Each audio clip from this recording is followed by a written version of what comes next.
Alright, what's up? I wanted to make a quick video about how I got injured. People keep asking me, and it's just probably better to just make a video because then I can talk about what happened and what I should have done to prevent it and what I'm doing now to get better and prevent it in the future.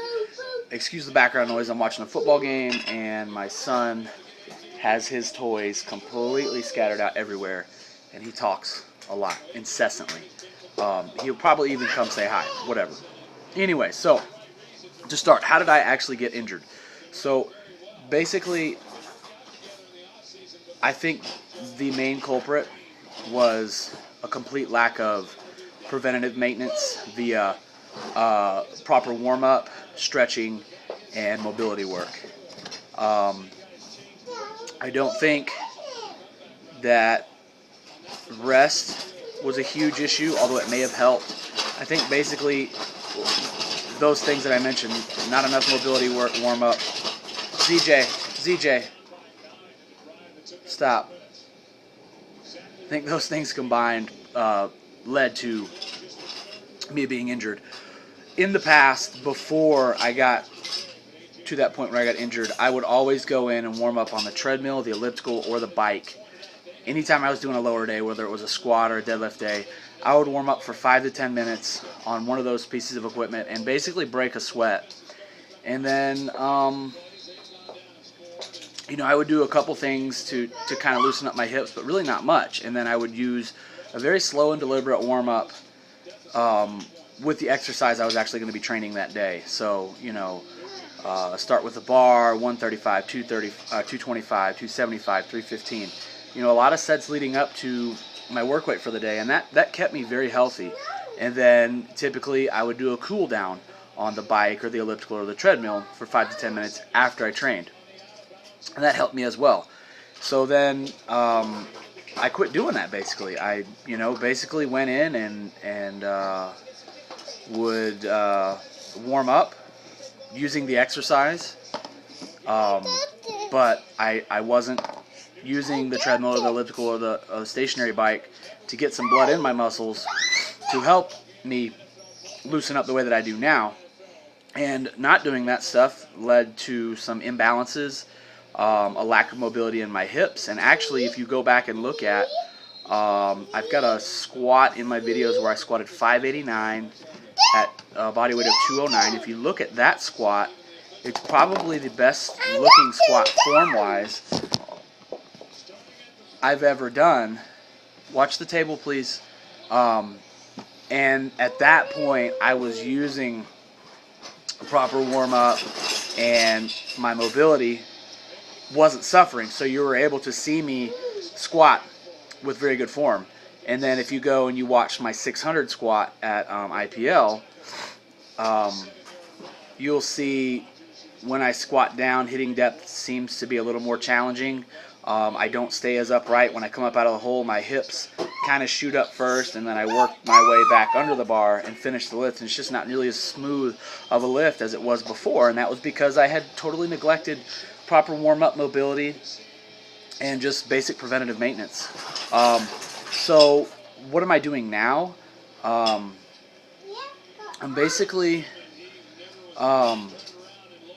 again, I'm going back to my old habits where I was healthy. Go in and get on the elliptical or the treadmill. Basically, most of the time it's the elliptical or the stationary bike. Ride it, do it, whatever, with moderate resistance for 5 to 10 minutes and literally break a sweat, get my heart rate up. And then I can go do my dynamic stretches or body weight movements that allow me to get my hips loosened up so that I can perform the movement correctly. And that's either I'll do adductor, abductor to stretch out and loosen those parts of my legs and my hips. I'll do wall squats where I basically face the wall and I get up as close to the wall as I can. Point my toes out as far as I can so my feet are almost parallel to the wall. And then I'll do 3 sets of 8 to 10 body weight, really forcing my knees out really hard, trying to maintain as upright a position as I can. And then I'll do some light leg curls, some light leg extensions, and by the time I'm done with that, I'm pretty loose. And then I'll go into a very slow and deliberate warm-up. If I'm squatting, I'll squat the bar. I'll do 135, 225. Sometimes I'll throw a 185 set in there. And I'll just very slowly work my way up to that work weight.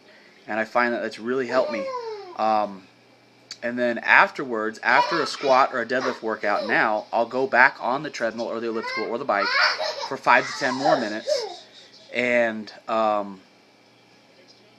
get that sweat going, and then at that point I can do some stretching, and I find myself very loose and able to really get a much better stretch after I've ridden the bike or the elliptical or whatever it is.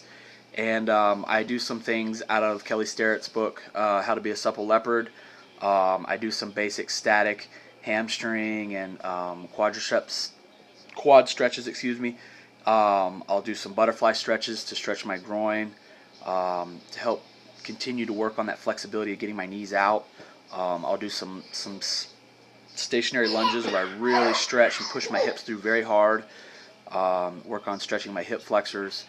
And I really don't spend, maybe 10 to 15 minutes stretching at the end, but it's enough, and I can tell it's making a big difference. And I think that that's going to help my lifts.